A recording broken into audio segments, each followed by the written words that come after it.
ഒടുവിലേട്ടൻ മോഹൻലാൽ അവതരിപ്പിക്കുന്ന കഥാപാത്രം നീലകണ്ഠനെ കുറിച്ച് പറയുന്നത് മനസ്സിൽ ദൈവത്തെ പോലെ ഒരു ചിത്രം സൂക്ഷിച്ചിട്ടുണ്ട്. അതെപ്പോഴും ഉണ്ട് എന്ന് പെരിങ്ങോടൻ പറയുന്നുണ്ട്. പെരിങ്ങോടൻ പറയുന്ന പോലെ നമ്മുടെ മനസ്സിലെല്ലാം ഒടുവിലാശാന്റെ ചിത്രമുണ്ട്. അതാർക്കും മായ്ക്കാൻ കഴിയില്ല. നമുക്ക് കണ്ണടച്ചാൽ ഒടുവിലാശാന്റെ കുറേ വേഷങ്ങൾ, ആ വേഷങ്ങൾ ഇങ്ങനെ മിന്നിമറയും. അല്ലെ, ജോസ് തോമസിന്റെ മനസ്സിൽ മിന്നിമറയുന്ന ചില വേഷങ്ങളുണ്ടാവും, സേനന്റെ മനസ്സിലുണ്ടാവും, മെക്കാറ്റിന്റെ മനസ്സിലുണ്ടാവും.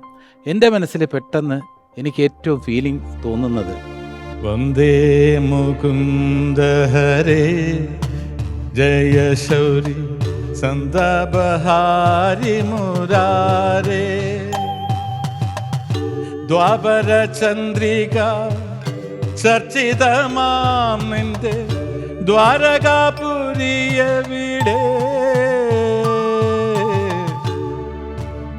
വേറെ ഒന്നും പറയാനില്ല. ആശാനെ, ആശാൻ മോളിലിരുന്നതൊക്കെ കാണുന്നുണ്ട്. ആശാൻ എന്തൊക്കെ സംഭാവന നൽകിയിട്ടുണ്ട്.